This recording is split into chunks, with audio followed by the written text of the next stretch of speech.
यदि आप पर आरोप नहीं लगे हैं, यदि आपको संदिग्ध नहीं माना जा रहा है, अगर आपको अपराधी नहीं माना जा रहा है, तो आपकी मिलीभगत है सत्ता से। सामाजिक तौर पर या पूरे समाज के तौर पर फांसीवाद जो है उसकी पूर्ण स्थापना की घोषणा है, क्योंकि यह आवश्यक है कि पूरी ताकत के साथ और शायद कीमत की चिंता किए बिना हमें इस समर्थन में खड़ा होना होगा।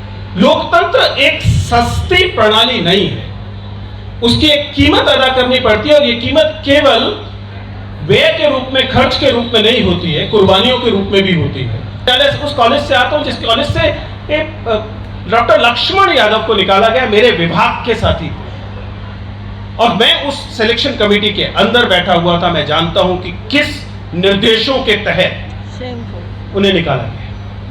वे साथी लोग, हनी बाबू और अन्य शिक्षक साथी, जिन लोगों पर आरोप लगाए गए हैं, वे क्या कर रहे थे? वे सामाजिक न्याय की मांग कर रहे थे, मानवाधिकार की मांग कर रहे थे। उन लोगों को आप अपराधी घोषित करते हैं, और चूंकि तंत्र आपका है, केवल एक शिक्षक की बात नहीं है, केवल एक कॉलेज की बात नहीं है, कॉलेज दर कॉलेज। हम जानते हैं जाकिर हुसैन कॉलेज में, आईपी कॉलेज में, मिरांडा में, दौलत राम में, तमाम कॉलेजेस में चुन चुनकर उन शिक्षकों को सिस्टम में आने से रोक दिया गया जो सालों से पढ़ा रहे थे और जो विश्वविद्यालय के लिए बहुत महत्वपूर्ण एसेट थे। कॉमन टीचर्स फोरम वह संगठन जिसका मैं प्रतिनिधित्व करता हूँ, उसे मौका देने के लिए और ऑन द ऑनसेट बिल्कुल शुरुआती तौर पर ही मैं सबसे पहले अपने संगठन कॉमन टीचर्स फोरम की तरफ से इस प्रश्न पर सलिल मिश्रा जी और अस्मिता जी के जो जिस तरीके से एक अन्यायपूर्ण तरीके से उन्हें बर्खास्त किया गया है, उस मसले पर अपने संगठन की ओर से सॉलिडारिटी एक्सप्रेस करता हूँ। आगे जाने से पहले दो एनेक्डोटल चीज़ों से बात को शुरू करूँ। मुझे पीछे प्रोफेसर संजय शर्मा दिखाई दे रहे हैं।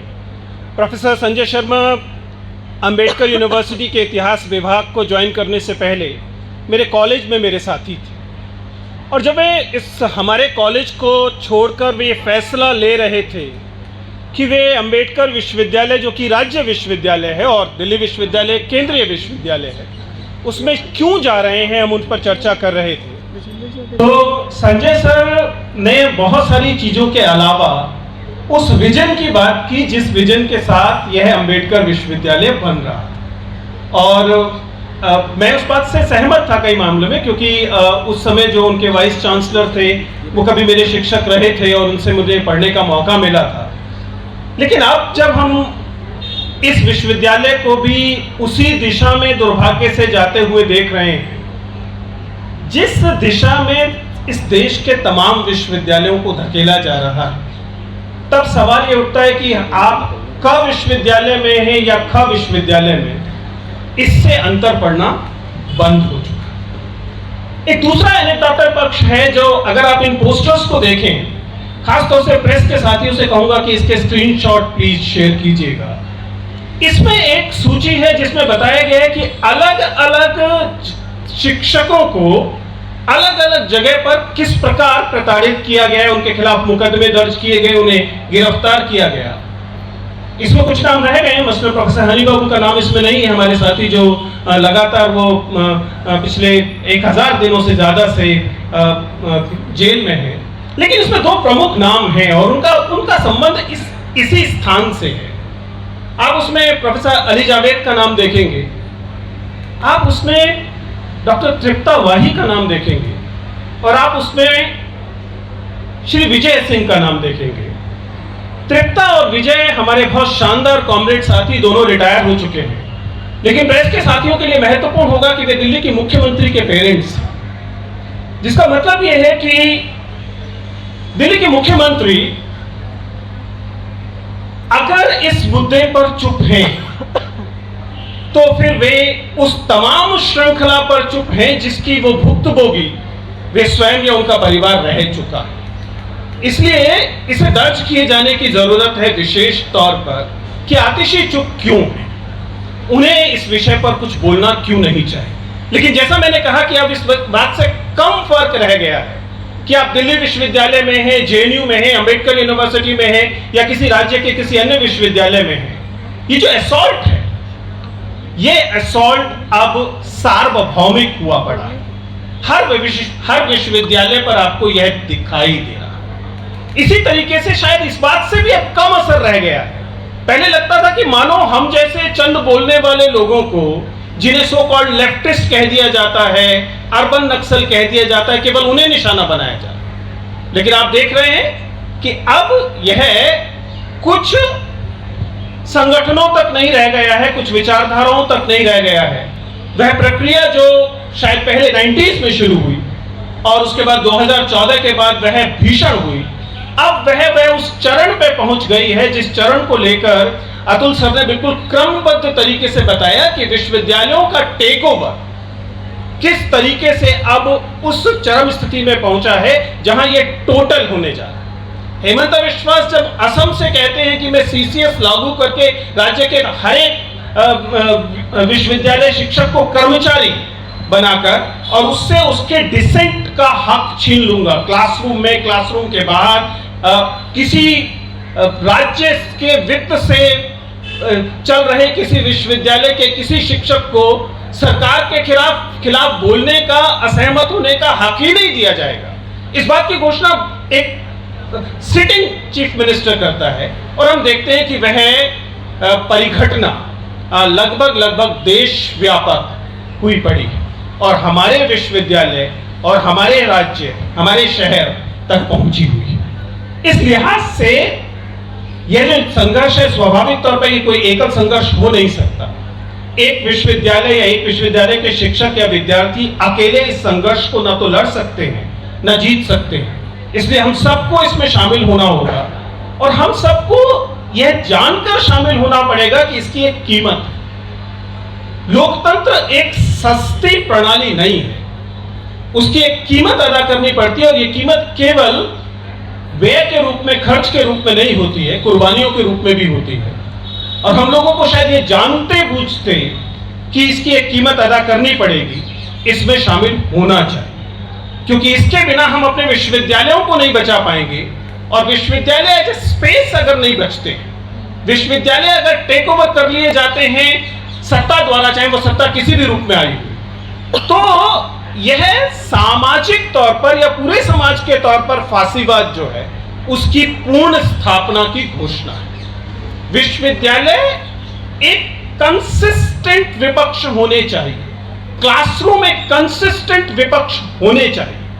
आलोचनात्मक विवेक वह प्राथमिक चीज है जिसकी उम्मीद में एक विद्यार्थी मेरी क्लासरूम में आता है। और अगर उसको एक आलोचनात्मक विवेक देने वाले शिक्षक के स्थान पर एक पालतू शिक्षक दिखाई देता है, एक ऐसा शिक्षक जो केवल कन्फॉर्मिस्ट बनाने के लिए बैठा हुआ है, तो फिर ऐसे शिक्षक की आवश्यकता नहीं है, ऐसे शिक्षण की आवश्यकता नहीं है, ऐसे शायद शिक्षक की भी आवश्यकता है। ये एक महत्वपूर्ण बात है जिसे हम अपने ऑर्गेनाइजेशन में सीटीएफ में अक्सर बात कहते हैं, speaking truth to power. That is a primary thing which we believe a teacher should be able to do. और अगर हम वह नहीं कर पा रहे हैं, यदि कोई और ऐसा कर रहा है और हम उसके समर्थन में खड़े नहीं हो पा रहे हैं, then we are failing our student as teacher. And that's why I urge everybody, not just the teachers organization, not just the student organization, but even the common person, to understand that this is not a battle जिसे आप मानकर चले कि 2 शिक्षकों की नौकरी बचाने की या 4 विद्यार्थियों को उनके शिक्षक बचाने की के लिए की जा रही चीज है। And the CCS rule thing, please understand, मैं नहीं जानता कि तकनीकी तौर पर इसे कैसे कहा जाए, लेकिन समझना यह है कि एक कर्मचारी भर बनकर जिसका काम केवल सरकार के दिए गए निर्देशों का पालन करना है, शिक्षक क्लासरूम में नहीं जा सकता। उसे कर्मचारी मात्र मानना बंद करना अनिवार्य है। और क्या आरोप है इन हमारे साथी शिक्षकों पर, सलिल पर या हमारी दूसरी साथी पर क्या आरोप है? उन पर आरोप है कि उन्होंने कर्मचारियों का साथ दिया जो 10 साल से वहां काम कर रहे थे। उनके रेगुलराइजेशन में वो फैसला जो कि वहां की विधिक बॉडीज ने लिया उसे इंप्लीमेंट किया। इसका मतलब है कि कल विजेंद्र चौहान पर या किसी अन्य शिक्षक पर इसलिए आरोप लगाया जाएगा, बर्खास्त किया जाएगा क्योंकि उसने विद्यार्थियों का साथ दिया। हम अपने विद्यार्थियों के समर्थन में खड़े होते हैं, हम अपने साथी शिक्षकों के समर्थन में खड़े होते हैं, हम साथी कर्मचारियों के समर्थन में खड़े होते हैं। हमने तो ना जाने कितने आंदोलनों में कर्मचारियों को रेगुलराइज करने के आंदोलन में हिस्सा लिया, प्रशासन के खिलाफ हिस्सा लिया है। हमने विद्यार्थियों को बचाने के लिए प्रशासन के खिलाफ आंदोलनों में हिस्सा लिया है, और जाहिर है शिक्षकों को बचाने के लिए तो हम निरंतर हिस्सा लेते ही। क्या इस बात को एक अपराध मान लिया जाएगा? कल को आपको मनुष्य होने को अपराध मान लिया जाएगा? कल आप दंगों के खिलाफ खड़े होंगे इसलिए आपको अपराध मान लिया जाएगा? क्योंकि अगर आप इन सूचियों को देखें तो इन सूचियों में अधिकांश लोगों पर यही आरोप है। अधिकांश लोगों पर आरोप है कि वो दंगाइयों के साथ नहीं खड़े थे, दंगे के खिलाफ खड़े थे। इसलिए आप देखते हैं कि जो दिल्ली दंगे के आरोपी बनाए गए उनमें से अधिकांश लोग वो हैं। वे साथी लोग, हनी बाबू और अन्य शिक्षक साथी जिन लोगों पर आरोप लगाए गए हैं, वे क्या कर रहे थे? वे सामाजिक न्याय की मांग कर रहे थे, मानवाधिकार की मांग कर रहे थे। उन लोगों को आप अपराधी घोषित करते हैं, और चूंकि तंत्र आपका है इसलिए आप तमाम तरीकों से यह सिद्ध करने में भी, अगर एक समिति नहीं सिद्ध कर पाती तो उसके ऊपर दूसरी समिति बैठाकर यह सिद्ध करने में भी सफल हो जाते हैं कि नहीं, यह विद्यार्थी या यह शिक्षक या यह कर्मचारी अपराधी है और इसलिए इसे सजा दी जानी चाहिए। इसलिए मेरा तो मानना है कि इस समय जिन्हें सजा नहीं दी जा रही, जो संदिग्ध नहीं है, मुझे तो उन पर शर्म आ रहा है। क्योंकि इस समय ऐसा लगता है कि यदि आप पर आरोप नहीं लगे हैं, यदि आपको संदिग्ध नहीं माना जा रहा है, अगर आपको अपराधी नहीं माना जा रहा है, तो आपकी मिलीभगत है सत्ता से। क्योंकि यह आवश्यक है कि पूरी ताकत के साथ और शायद कीमत की चिंता किए बिना हमें इस समर्थन में खड़ा होना होगा। क्योंकि स्थिति इस समय यह है कि जो आरोप लगाए गए हैं वे एक पूरे के पूरे डिजाइन के तहत लगाए गए दिखाई देते हैं। यह विश्वविद्यालय स्पेस को, यूनिवर्सिटी एज ए स्पेस को रीडिफाइन करने की कोशिश है। फिजिकली हम लोगों ने देखा कि तमाम विश्वविद्यालयों में, अंबेडकर विश्वविद्यालय में, दिल्ली विश्वविद्यालय में, डिफरेंट कॉलेजेस में बड़े बड़े गेट लगाए गए, विद्यार्थियों को और समाज वहां तक पहुंच सके उसको रोकने के तरीके खोजे गए फिजिकली। आप दिल्ली विश्वविद्यालय में अब जाएं तो अब आसान नहीं रहेगा। एक समय था जिस समय हम माल रोड से शुरू करते थे और कमला नगर तक बिना बाधा के कैंपसेस से होकर पहुंच सकते थे। अब वो क्या सारे के सारे रास्ते बंद हुए फिजिकल सेंस में, और मेटाफोरिकल सेंस में तो हम देख ही रहे हैं कि रूपक के तौर पे देखें तो समाज और विश्वविद्यालयों के बीच के संबंध को जहां जहां संभव है वहां वहां बाधित किया जा रहा है। आप क्लासरूम में अब कम्युनलिज्म पढ़ाने के लिए, सलील का बताया गया कि इंपॉर्टेंट कोर्स है कम्युनलिज्म। सच्चाई ये है कि आज क्लासरूम में कम्युनलिज्म पढ़ाना मुश्किल हो गया। आप कम्युनलिज्म पढ़ाते हैं तो विद्यार्थी आपको टेढ़े टेढ़े तरीके से देखना शुरू कर चुके हैं। कोई हैरानी की बात नहीं कि 2, 4, 5 सत्र में वो आपको रोकने लग जाए। आपके क्लासरूम में ये सिचुएशन हो गई है, आपके कॉलेज के बाकी स्पेसेस में ये सिचुएशन हो गई है। दुर्भाग्य से अब तो स्टाफ रूम में ये सिचुएशन होती जा रही है। और विश्वविद्यालयों में तीनों स्तर पर, शिक्षकों के संदर्भ में कह रहा हूं, एंट्री के लेवल पे आपने देखा कि कितने बड़े पैमाने पर उन शिक्षकों को विशेष तौर से निकाला गया जो मुखर थे और सत्ता के खिलाफ बोल सकते थे, सांप्रदायिकता के खिलाफ बोलते थे। मैं उस विश्वविद्यालय से, उस कॉलेज से आता हूं जिस कॉलेज से एक डॉक्टर लक्ष्मण यादव को निकाला गया, मेरे विभाग के साथी, और मैं उस सिलेक्शन कमेटी के अंदर बैठा हुआ था। मैं जानता हूं कि किस निर्देशों के तहत उन्हें निकाला गया। और केवल एक शिक्षक की बात नहीं है, केवल एक कॉलेज की बात नहीं है, कॉलेज दर कॉलेज।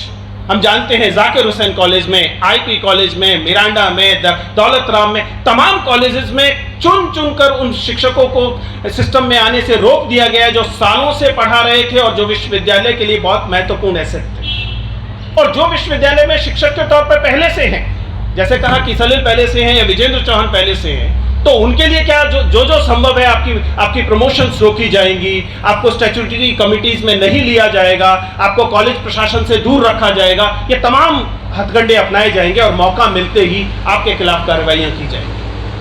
और इसके बाद स्वाभाविक है कि बिल्कुल यही स्थिति आप विद्यार्थियों के स्तर पर देखते हैं और जरूरत पड़ती है तो एग्जिट किया जाता है, जैसा कि हम सलील और अस्मिता के केस में देख रहे हैं। कुल मिलाकर ये असॉल्ट इस समय ऑल आउट वॉर जैसा है, और चूंकि सत्ता इसमें एक मत है, एक राय है, आप पार्टियों के हिसाब से उसे अलग कर पाने की स्थिति में नहीं है। जाहिर है कि जो इस समय सत्ता में है वे सबसे ज्यादा दुर्दांत तरीके से कर रहे हैं, लेकिन हम तो दिल्ली सरकार पर भी सवाल उठा रहे हैं। तो अगर वे एकजुट हैं तो शायद मैं तो इतना ही कह सकता हूं कि हम भी एकजुट होकर ही इससे लड़ सकते हैं। मैं अपने संगठन की ओर से पूरी तरह से विश्वास दिलाता हूं, भरोसा देता हूं कि यहां पर विश्वविद्यालय में या विश्वविद्यालय से बाहर जहां भी इस किस्म के संघर्ष होंगे, जिसमें अस्मिता और सलील का संघर्ष भी शामिल है, हमारा संगठन अपनी जितनी भी छोटी मोटी ताकत उसके साथ है, उस पूरी ताकत के साथ आपको समर्थन देगा, इस लड़ाई में शामिल रहेगा, अंत तक शामिल रहेगा। शुक्रिया।